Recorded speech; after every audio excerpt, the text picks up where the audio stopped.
안녕하세요. 청년개미 또니의 100억 만들기입니다.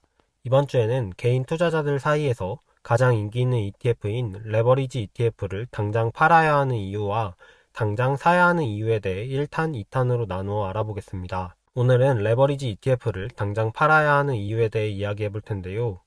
먼저 레버리지 ETF에 대해 간단히 설명하자면 레버리지, 즉 지렛대를 사용하면 같은 힘으로도 더 무거운 물건을 들 수 있는 것처럼 같은 돈으로도 투자 수익률을 더 크게 가져갈 수 있는 상품입니다. 쉽게 말해 나스닥 100 지수 추종 ETF인 QQQ가 1% 상승했다면 나스닥 2배 추종 ETF인 QLD의 경우 2%가 오르고 3배 추종 ETF인 TQQQ의 경우 3%가 오른다라고 생각하시면 되는데요.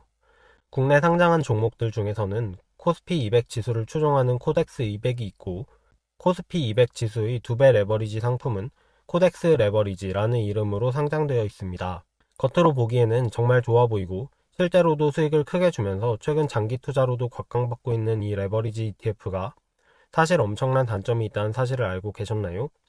첫 번째 단점은 바로 횡보장에서는 굉장히 힘을 못 쓰는 모습을 보인다는 점입니다. 먼저 횡보장을 연출하기 위해 주가가 10% 올랐다가 다시 10% 떨어지는 상황을 가정해 보겠습니다.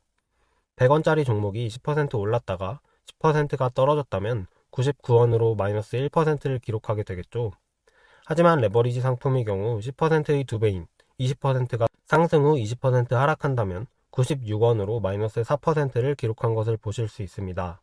2배를 추종하니 마이너스 1%의 2배인 마이너스 2%가 떨어져야 하는 것 같지만 하루하루 등락한 퍼센테이지의 2배를 추종하기 때문에 이런 현상이 발생하는데요. 요즘같이 주가가 계속 박스권 장세에 머문다면 주가는 그대로지만 내 잔고는 가만히 앉아서 손실이 계속 발생하는 정말 이상한 현상을 보실 수 있을 것입니다. 두 번째는 변동성입니다. 보시는 그래프는 닷컴버블 당시 나스닥 추종 ETF인 QQQ의 그래프인데요. 엄청난 낙폭임을 확인하실 수 있으며 회복하기까지 무려 10년 이상의 시간이 걸린 것을 보실 수 있는데요. 이때 MDD, 즉 고점 대비 최대 낙폭이 마이너스 81%인 것을 보실 수 있습니다.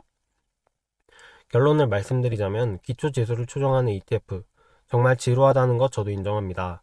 그래서 일반적인 평범한 상황에서는 2배, 3배를 추종하는 ETF의 변동성도 사실 충분히 견뎌낼 수 있을 정도인 것을 알고 있지만 우리는 코로나19, 금융위기, 닷컴버블 등 과거 경험상 10년에 한두 번은 생각지도 못한 위기를 꼭 맞이할 수밖에 없고 레버리지가 아닌 기초지수도 마이너스 81%를 기록하는데 2배, 3배를 추종하는 레버리지 상품을 들고 장기 투자를 한다면 우리가 이 엄청난 변동성과 수년간의 회복 기간을 견딜 수 있는지 생각해 봐야 합니다. 또 레버리지 ETF의 특성상 기초 지수가 2배 레버리지는 50%, 3배 레버리지의 경우 33.3% 이상 하락하게 되면 가격이 0이 되어버리기 때문에 이론적으로는 상장 폐지라는 결과를 가져올 수 있습니다. 물론 경험상 상장 폐지가 될 확률은 희박하긴 합니다. 이는 레버리지 ETF를 당장 매수해야 하는 이유 편에서 다루어 보도록 하겠습니다. 이처럼 오늘은 ETF를 당장 매도해야 하는 이유에 대해 알아보았는데요. 원론적인 이야기에 지루함을 느끼셨을 수 있겠지만 레버리지 ETF를 투자하는 초보자라면 꼭 알아야 하는 몇 가지만을 정리하였고 다음 편인 레버리지 ETF를 당장 매수해야 하는 이유까지 보시고 자신의 성향에 맞는 ETF를 매수하셔서 올해도 꼭 성공하는 투자를 하셨으면 좋겠습니다. 그럼 영상을 마치겠습니다. 시청해주셔서 감사합니다.